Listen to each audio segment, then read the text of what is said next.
ನನ್ನ ಪ್ರೀತಿಯ ವಿದ್ಯಾರ್ಥಿಗಳಿಗೆ ಬೆಳಗಿನ ಶುಭೋದಯಗಳು. ಮಕ್ಕಳೇ, ಭಾಷೆ ಎಂಬ ಬೆಳಕು ಬೆಳಗದಿದ್ದರೆ ಇಡೀ ಜಗತ್ತೇ ಕತ್ತಲೆಯಲ್ಲಿ ಮುಳುಗುತ್ತಿತ್ತು ಅಂತ ದಂಡಿಕವಿ ಹೇಳಿರ್ತಕ್ಕಂತಹ ಮಾತು ಭಾಷೆಯ ಮಹತ್ವವನ್ನು ತಿಳಿಸುತ್ತೆ. ಹಾಗೆ ವಿಶ್ವಕ್ಕೆ ಬೆಳಕನ್ನು ನೀಡುವಂತಹ ಭಾಷೆಗಳಲ್ಲಿ ನಮ್ಮ ಕನ್ನಡ ಭಾಷೆಯೂ ಸಹ ಒಂದಾಗಿದೆ. ಇಂತಹ ಸುಮಾರು 2000 ವರ್ಷಗಳ ಇತಿಹಾಸವನ್ನು ಹೊಂದಿರತಕ್ಕಂತಹ ನಮ್ಮ ಕನ್ನಡ ಭಾಷೆ ಹೇರಳವಾದ ಸಾಹಿತ್ಯ ಸಂಪತ್ತನ್ನು ಒಳಗೊಂಡಿದೆ. ನಮ್ಮ ಕನ್ನಡದ ಆದಿಕವಿ ಪಂಪನಿಂದ ಹಿಡಿದು ಪ್ರಸ್ತುತ ಇಲ್ಲಿಯವರೆಗಿನ ಎಲ್ಲ ಕವಿಗಳ ಒಂದು ಶ್ರಮದ ಫಲವಾಗಿ ಇಂದು ವಿಶ್ವ ಸಾಹಿತ್ಯ ಕ್ಷೇತ್ರದಲ್ಲಿ ಕನ್ನಡ ಸಾಹಿತ್ಯದ ಒಂದು ಹೆಗ್ಗಳಿಕೆಯನ್ನ ಹೇಳುತ್ತಿದ್ದಾರೆ. ಅದರಲ್ಲೂ ಕನ್ನಡ ಸಾಹಿತ್ಯ ಪ್ರಕಾರಗಳಾಗಿರ್ತಕ್ಕಂತಹ ಕಥೆಗಳು, ನಾಟಕಗಳು, ಕಾದಂಬರಿಗಳು, ಪ್ರವಾಸ ಕಥನಗಳು, ಹೀಗೆ ಎಲ್ಲ ಕ್ಷೇತ್ರಗಳಲ್ಲೂ ಕನ್ನಡ ಸಾಹಿತ್ಯ ಕ್ಷೇತ್ರದ ಕೊಡುಗೆ ಭಿನ್ನವಾಗಿದೆ. ಈ ಮಕ್ಕಳೇ, ಈ ಒಂದು ಸಾಹಿತ್ಯ ಪ್ರಕಾರಗಳಲ್ಲಿ ಬಹಳ ಮುಖ್ಯವಾಗಿರ್ತಕ್ಕಂಥದ್ದು ಅಂತಂದ್ರೆ ಕಥೆಗಳು ಮಾಂತ್ರಿಕನ ದಂಡದ ರೀತಿ. ಹೇಗೆ ಮಾಂತ್ರಿಕನ ದಂಡ ಎಲ್ಲರ ಮನಸ್ಸನ್ನ ತನ್ನೆಡೆಗೆ ಸೆಳೆಯಿತು, ಹಾಗೆ ಕಥೆಗಳು ಎಲ್ಲರ ಮನಸ್ಸನ್ನ ತನ್ನೆಡೆಗೆ ಸೆಳೆಯುತ್ತೆ. ಅದರಲ್ಲೂ ಮಕ್ಕಳಂತೂ ಊಟ, ನಿದ್ರೆ ಎಲ್ಲವನ್ನ ಬಿಟ್ಟು ಕಥೆಯನ್ನ ಕೇಳೋದಕ್ಕೆ ಆತರಿತಾ ಇರ್ತಾರೆ.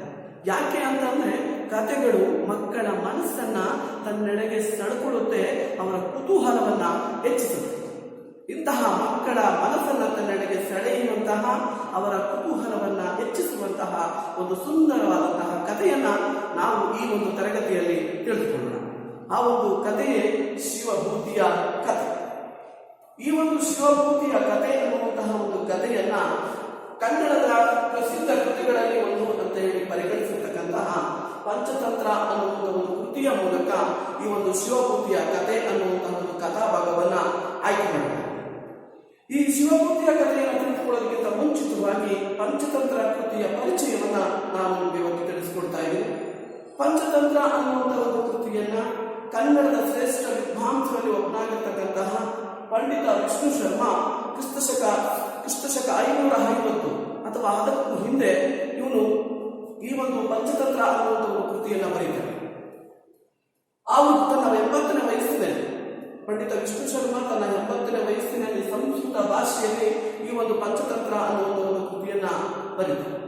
ಅವರು ಬರೆದಂತಹ ಒಂದು ಪಂಚತಂತ್ರ ಕೃತಿ ಇವತ್ತು ವಿಶ್ವದ 50ಕ್ಕೂ ಹೆಚ್ಚು ಭಾಷೆಗಳಿಗೆ ಭಾಷಾಂತರಗೊಂಡಿದೆ ಅಂತ ಹೇಳೋದಕ್ಕೆ ನಾವೆಲ್ಲರೂ ಸಂತೋಷವನ್ನು ಪಡಬೇಕಾಗಿದೆ.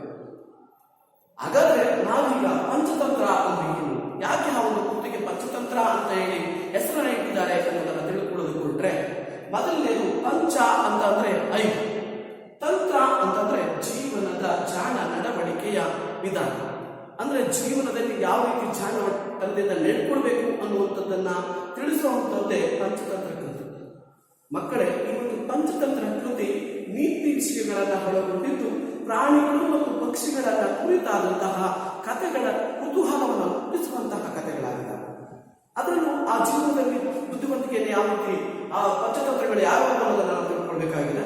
ಅದನ್ನೇ ಪಂಚತಂತ್ರಕ್ಕೆ ತಂತ್ರದ ಒಂದು ತಂತ್ರ ಯಾವುದು, ಒಬ್ಬ ಮನುಷ್ಯ ಹೇಗೆ ತನ್ನ ಜೀವನದಲ್ಲಿ ವಿಶ್ವಾಸವನ್ನ ಅಭಿವೃದ್ಧಿಪಡಿಸಿಕೊಳ್ಬೇಕು ಅನ್ನೋದು ಮೊದಲನೇ ತಂತ್ರ.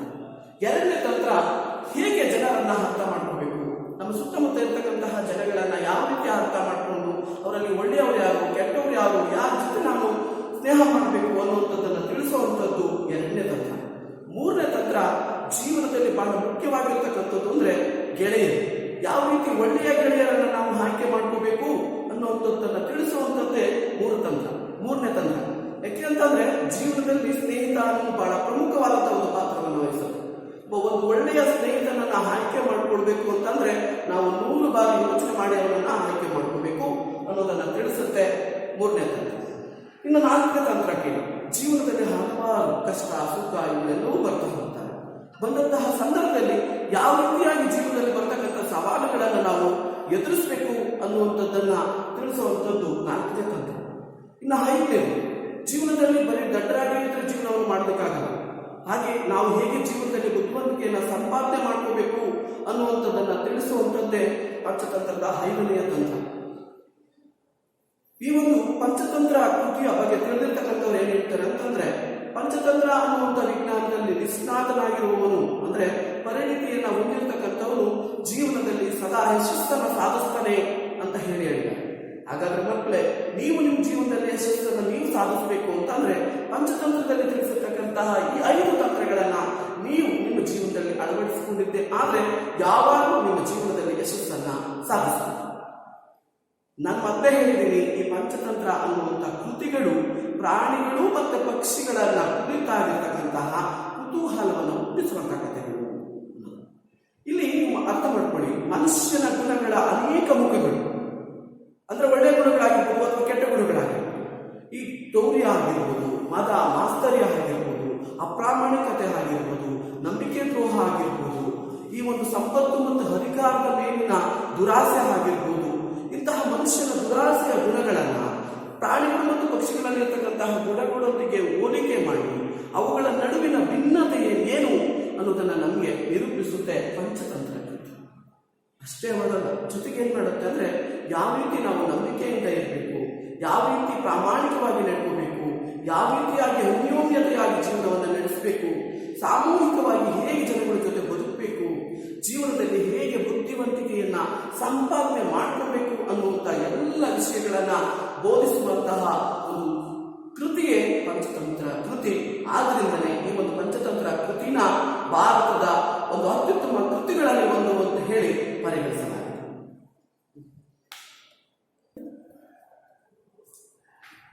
ಮಕ್ಕಳೇ, ನಾವು ಈಗ ಏನು ಪಂಚತಂತ್ರ ಕೃತಿಯ ಪರಿಚಯವನ್ನ ನಾವು ತಿಳ್ಕೊಂಡ್ವಿ. ಪಂಚತಂತ್ರ ಕೃತಿ ಏನನ್ನ ಬೋಧಿಸುತ್ತೆ ಮತ್ತೆ ಏನನ್ನ ಪ್ರಕಟಗೊಳಿಸುತ್ತೆ, ಆ ಪಂಚತಂತ್ರಗಳು ಯಾವುವು ಮತ್ತು ಪಂಚತಂತ್ರವನ್ನು ಬರೆದಿರ್ತಕ್ಕಂಥ ವಿಷ್ಣು ಶರ್ಮ ಅವರ ಪರಿಚಯವನ್ನು ಇದುವರೆಗೂ ತಿಳ್ಕೊಂಡು, ಇದಾದ್ಮೇಲೆ ನಾವು ಶಿವಭೂತಿಯ ಕಥೆ ಎನ್ನುವಂತಹ ಒಂದು ಕಥೆಯ ಬಗ್ಗೆ ತಿಳ್ಕೊಳ್ಳೋದಕ್ಕೆ ಹೊರಟು. ಮಕ್ಕಳೇ, ನಾವು ಪಂಚತಂತ್ರ ಕೃತಿಯ ಬಗ್ಗೆ ತಿಳ್ಕೊಂಡ್ವಿ, ಪಂಚತಂತ್ರ ಕೃತಿಯನ್ನು ಬರೆದಿರ್ತಕ್ಕಂತಹ ವಿಷ್ಣು ಶರ್ಮಾ ಅವರ ಪರಿಚಯವನ್ನು ತಿಳ್ಕೊಂಡ್ವಿ, ಪಂಚತಂತ್ರ ಕೃತಿ ಅಂದ್ರೆ ಏನು, ಆ ಪಂಚತಂತ್ರಗಳು ಯಾವುವನ್ನು ತಿಳ್ಕೊಂಡ್ವಿ. ಅದಾದ್ಮೇಲೆ ಪಂಚತಂತ್ರ ಕೃತಿ ಏನನ್ನ ಬೋಧಿಸುತ್ತೆ ಮತ್ತೆ ಏನನ್ನ ಪ್ರಕಟಗೊಳಿಸುತ್ತೆ ಅನ್ನೋದನ್ನ ತಿಳ್ಕೊಂಡ್ವಿ. ಅದಾದ್ಮೇಲೆ ನಾವು ಪಂಚತಂತ್ರ ಕೃತಿಯಿಂದ ಆಯ್ದಂತಹ ಶಿವಭೂತಿಯ ಕಥೆ ಅನ್ನುವಂತಹ ಒಂದು ಕಥಾಭಾಗವನ್ನ ಪ್ರಾರಂಭ ಮಾಡೋಣ. ಆ ಕಥೆಯನ್ನ ಪ್ರಾರಂಭ ಮಾಡೋದಕ್ಕಿಂತ ಮುಂಚಿತವಾಗಿ ಈ ಒಂದು ಕಥೆಯಲ್ಲಿ ಬರ್ತಕ್ಕಂತಹ ಪಾತ್ರಗಳನ್ನ ಪರಿಚಯವನ್ನು ತಿಳ್ಕೊಳ್ಳೋಣ. ಮೊದಲಿಗೆ ಶಿವಭೂತಿ ಎಂಬಂತಹ ಒಬ್ಬ ಓರ್ವ ಬ್ರಾಹ್ಮಣ ಈ ಒಂದು ಕಥೆಯ ಪ್ರಮುಖ ಪಾತ್ರದಲ್ಲಿ ಬರ್ತಾರೆ. ಅದಾದ್ಮೇಲೆ ಒಂದು ಮಹಾ ಅರಣ್ಯದಲ್ಲಿ ಇದ್ದಂತಹ ಬೇಡ, ಆ ಒಂದು ಬೇಟೆಗಾರನ ಹೆಸರು ಕಂಬಳಕನೆಂಬ ಬೇಟೆಗಾರ ಈ ಒಂದು ಪಾತ್ರದಲ್ಲಿ ಒಂದು ಕಥೆಯಲ್ಲಿ ಬರ್ತಾರೆ. ಅದಾದ್ಮೇಲೆ ಈ ಒಂದು ಅದೇ ಅರಣ್ಯದಲ್ಲಿ ವಾಸ ಮಾಡ್ತಾ ಇದ್ದಂತಹ ಚಪಲಕನೆಂಬಂತಹ ಕಪಿ ಈ ಒಂದು ಕಥೆಯಲ್ಲಿ ಇರುತ್ತೆ. ಹುಲಿ ಇರುತ್ತೆ, ಹುಲಿ ಆದ್ಮೇಲೆ ಸರ್ಪನೂ ಸಹ ಈ ಒಂದು ಕಥೆಯ ಭಾಗವಾಗುತ್ತೆ. ಆಮೇಲೆ ಒಂದು ಊರಿನ ರಾಜ, ಆ ಒಂದು ಊರಿನ ರಾಜನ ಹಿರಿಯ ಮಗ, ಈ ಎಲ್ಲ ಪಾತ್ರಗಳ ನಡುವೆ ನಡೆಯುವಂತಹ ಒಂದು ಸುಂದರವಾದಂತಹ ಒಂದು ಕಥಾ ಭಾಗವೇ ಶಿವಭೂತಿಯ ಕಥೆ. ಈಗ ನಾವು ಶಿವಭೂತಿಯ ಕಥೆ ಅನ್ನುವಂಥ ಒಂದು ಕಥೆಯನ್ನ ಕೇಳೋದಕ್ಕೆ ಹೊರಡೋಣ. ಒಂದು ದೊಡ್ಡದಾಗಿರ್ತಕ್ಕಂತಹ ಒಂದು ಅರಣ್ಯ, ಆ ಒಂದು ದೊಡ್ಡದಾದಂತಹ ಅರಣ್ಯದಲ್ಲಿ ಕಂಬಳಕನೆಂಬಂತಹ ಒಬ್ಬ ಬೇಡ ವಾಸವಾಗಿರ್ತಾನೆ. ಒಂದು ದಿನ ಆ ಕಂಬಳಕನೆಂಬ ಬೇಡನನ್ನ ಹುಲಿ ಅಟ್ಟಿಸ್ಕೊಂಡು ಬರ್ತಾ ಇರುತ್ತೆ. ಪ್ರಾಣಭಯದಿಂದ ಹುಲಿಯಿಂದ ತಪ್ಪಿಸ್ಕೋಬೇಕು ಅಂತ ಹೇಳಿ ಕಂಬಳಕನೆಂಬ ಬೇಡ ತಪ್ಪಿಸ್ಕೊಳ್ಳೋದಕ್ಕೆ ಓಡಿ ಬರ್ತಾ ಇರಬೇಕಾದಂತಹ ಒಂದು ಸಂದರ್ಭದಲ್ಲಿ ಆ ಒಂದು ದಿಕ್ಕು ತೋಚದೇನೆ ಏನ್ ಮಾಡ್ತಾನೆ, ಪ್ರಾಣ ಭಯದಿಂದ ಓಡಿ ಬರ್ತಾ ಇರ್ಬೇಕಾದ್ರೆ ಆ ಒಂದು ಕಾಡಿನಲ್ಲಿರ್ತಕ್ಕಂತಹ ಒಂದು ಹಳೆಯ ಬಾವಿಗೆ ಬಿದ್ದ್ಬಿಡ್ತಾನೆ. ಅದಾದ್ಮೇಲೆ ಕೋಪದಿಂದ ಕುರುಡಾದಂತಹ ಹುಲಿಯೂ ಸಹ ಆ ಒಂದು ಹಳೆಯ ಬಾವಿಗೆ ಬೀಳುತ್ತೆ.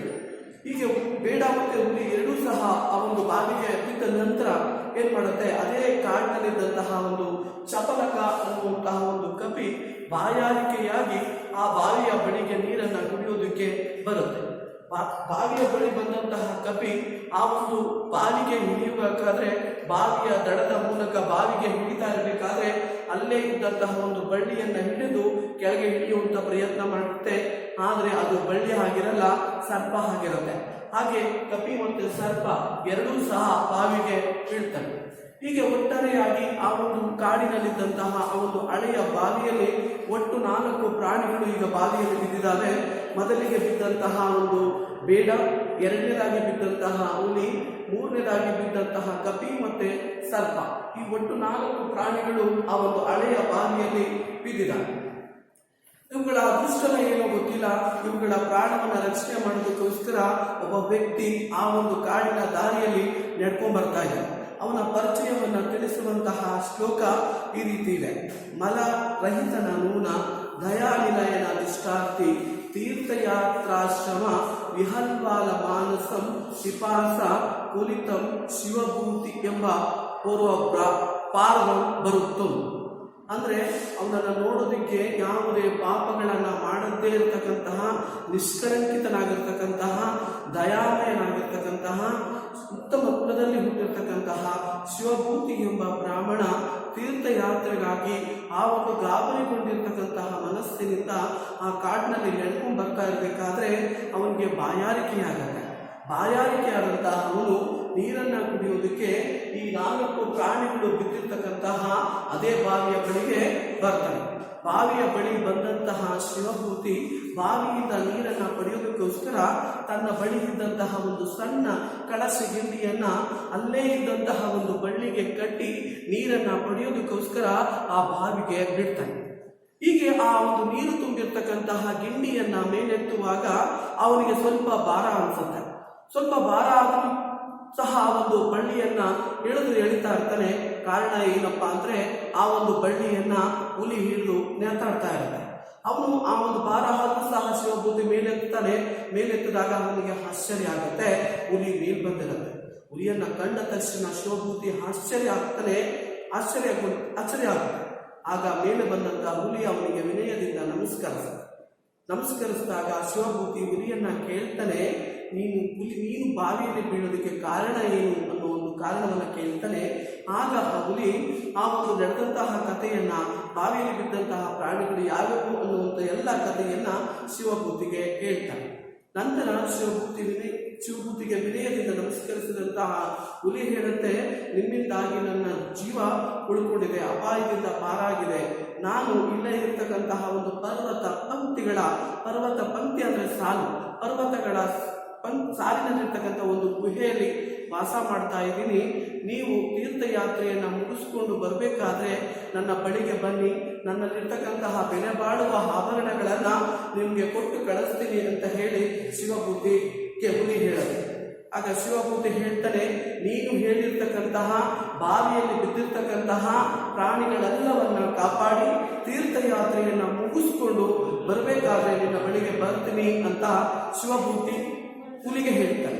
ಆಗ ಶಿವಭೂತಿಗೆ ಹುಲಿ ಹೇಳುತ್ತೆ, ಈ ಬಾವಿಯಲ್ಲಿ ಬಿದ್ದಿರ್ತಕ್ಕಂತಹ ಉಳಿದ ಪ್ರಾಣಿಗಳನ್ನ ರಕ್ಷಿಸಿ, ಆದರೆ ಬೇಡನನ್ನ ಮಾತ್ರ ನೀವು ರಕ್ಷಿಸಬೇಡಿ. ಯಾಕೆ ಅಂದ್ರೆ ಅವನೊಬ್ಬ ನೀಚ, ಅವನಿಗೆ ಎಷ್ಟೇ ಉಪಕಾರ ಮಾಡಿದ್ರು ಅವನು ತನ್ನ ನೀಚ ಬುದ್ಧಿಯನ್ನ ಬಿಡೋದಿಲ್ಲ.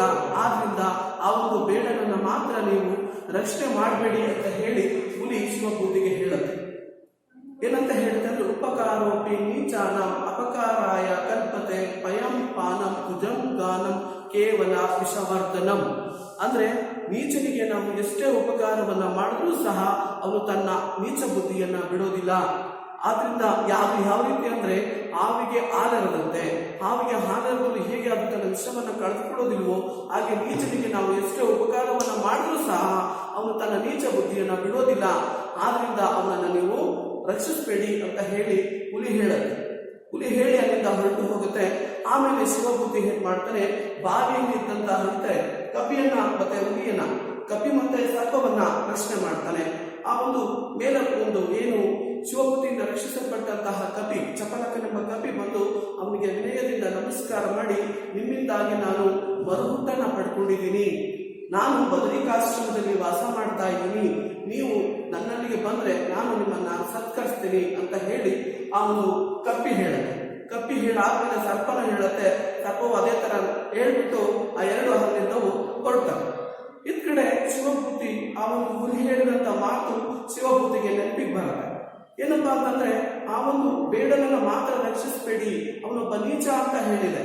ಇದ್ ಕಡೆ ಹುಲಿ ಹೇಳಿದಂತಹ ಮಾತನ್ನ ಕೇಳಿ ಶಿವಭೂತಿ ಆ ಬೇಡನನ್ನ ರಕ್ಷಿಸ್ತಾನ ಅಥವಾ ಇಲ್ವಾ ಅನ್ನುವಂತಹ ಒಂದು ಸಂದಿಗ್ಧ ವಾತಾವರಣ ಅವನಲ್ಲಿ ಸೃಷ್ಟಿಯಾಗುತ್ತೆ.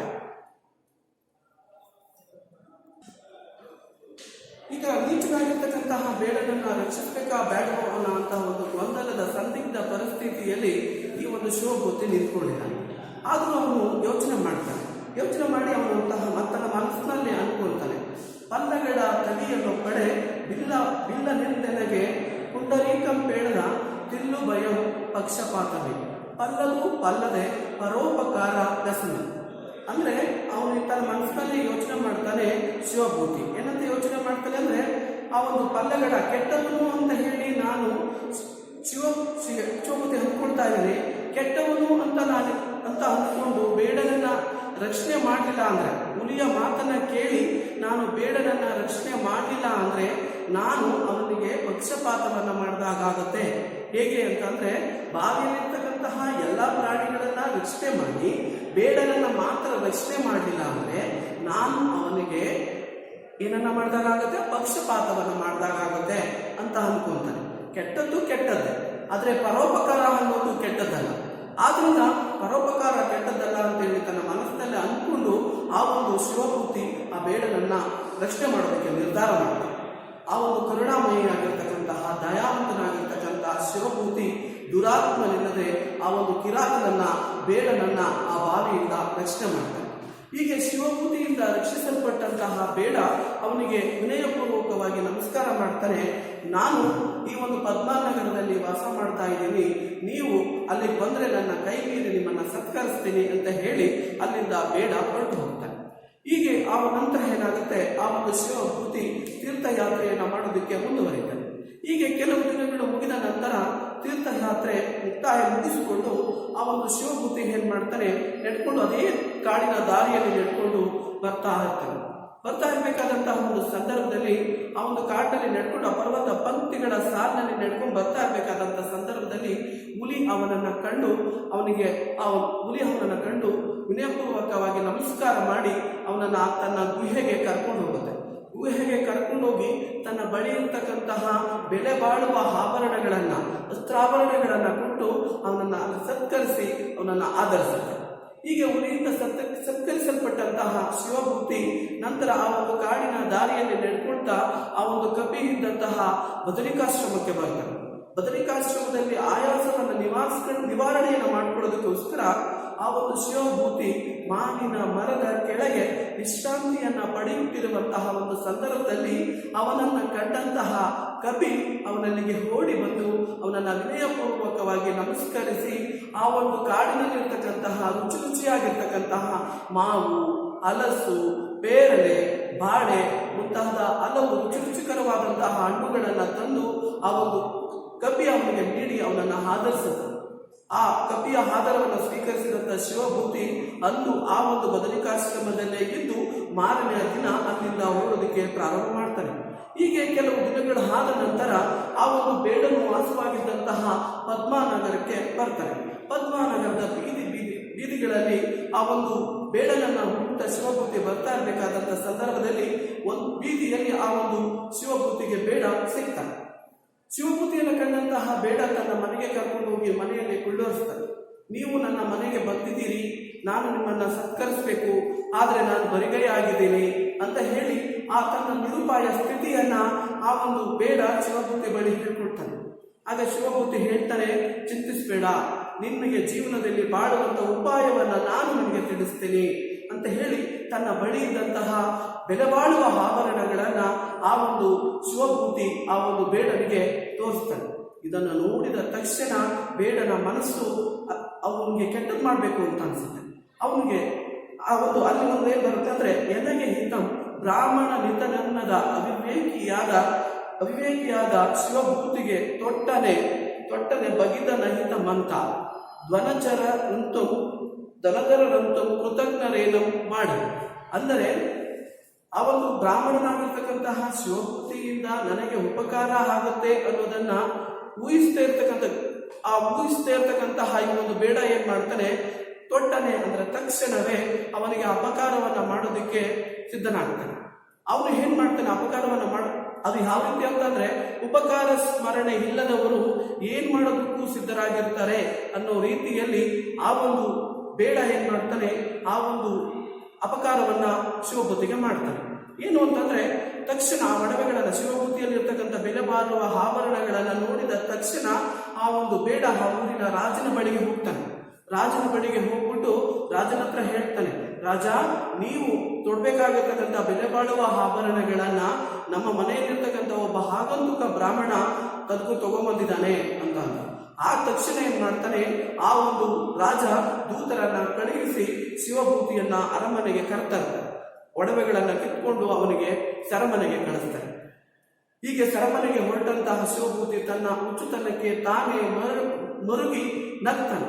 ನಕ್ಕಿ ಸೆರೆವಾಸವನ್ನು ಅನುಭವಿಸುತ್ತಿರಬೇಕಾದಂತಹ ಒಂದು ಸಂದರ್ಭದಲ್ಲಿ ಅವನಿಗೆ ಸರ್ಪ ಹೇಳಿದಂಥ ಮಾತು ನೆನಪಿ ಬರುತ್ತೆ. ನೀವು ಕಷ್ಟದಲ್ಲಿದ್ದಾಗ ನೀವು ನನ್ನನ್ನು ನೆನೆಯಿರಿ ಅನ್ನುವಂತಹ ಒಂದು ಸರ್ಪ ಹೇಳಿದಂಥ ಮಾತು ಅವನಿಗೆ ನೆನಪು ಬರುತ್ತೆ. ತಕ್ಷಣ ಏನ್ ಮಾಡ್ತಾನೆ, ಆ ಒಂದು ಸರ್ಪವನ್ನ ನೆನೆಸ್ಕೊಳ್ತಾನೆ. ಸರ್ಪ ಪ್ರತ್ಯಕ್ಷ ಆಗುತ್ತೆ ಶಿವಭೂತಿಯ ಮುಂದೆ. ಶಿವಭೂತಿ ನಡೆದಿರ್ತಕ್ಕಂಥ ಎಲ್ಲ ಕಥೆಯನ್ನ ಆ ಒಂದು ಸರ್ಪಕ್ಕೆ ಹೇಳ್ತಾನೆ. ಸರ್ಪ, ಇದರಿಂದ ನೀನು ಪಾರಾಗುವಂತಹ ಒಂದು ಉಪಾಯವನ್ನ ನಾನು ನಿನಗೆ ತಿಳಿಸ್ತೀನಿ. ಏನಪ್ಪಾ ಅಂತಂದ್ರೆ, ನಾನು ಈಗ ಹೋಗಿ ಈ ಊರಿನ ರಾಜನ ಹಿರಿಯ ಮಗನಿಗೆ ಹೋಗಿ ಕಚ್ಚುತ್ತೀನಿ. ನೀವು ಮಂತ್ರಿಸಿ ನೀರನ್ನ ಹಾಕಿದ್ರೆ ಮಾತ್ರ ಅವನು ಬದುಕೊಳ್ತಾನೆ, ಬೇರೆ ಯಾರು ಬಂದು ಮಂತ್ರಿಸಿದ್ರು ಅವನು ಬದುಕೋದಿಲ್ಲ ಅಂತ ಹೇಳಿ ಏನ್ ಮಾಡುತ್ತೆ, ಆ ಸರ್ಪ ಅಲ್ಲಿಂದ ಹೊರಟು ಹೋಗಿ ಆ ಊರಿನ ರಾಜನ ಹಿರಿಯ ಮಗನಿಗೆ ಕಚ್ಚುತ್ತೆ. ಕಚ್ಚಿದ ತಕ್ಷಣ ಊರಿನ ರಾಜನ ಮಗ ಸಾಯ್ತಾನೆ. ಸತ್ತಾಗ ಆ ಊರಿನ ರಾಜ ಅವನನ್ನು ಬದುಕಿಸೋದಕ್ಕೆ ಡಂಗುರವನ್ನು ಸಾರಿಸ್ತಾನೆ. ಯಾರು ಇವನನ್ನು ಬದುಕಿಸ್ತಿರೋ ಅವನಿಗೆ ಕೇಳಿದ್ದೆಲ್ಲವನ್ನ ಕೊಡ್ತೀನಿ ಅನ್ನುವಂಥ ಡಂಗುರವನ್ನ ಹೊಡೆಸ್ತಾನೆ.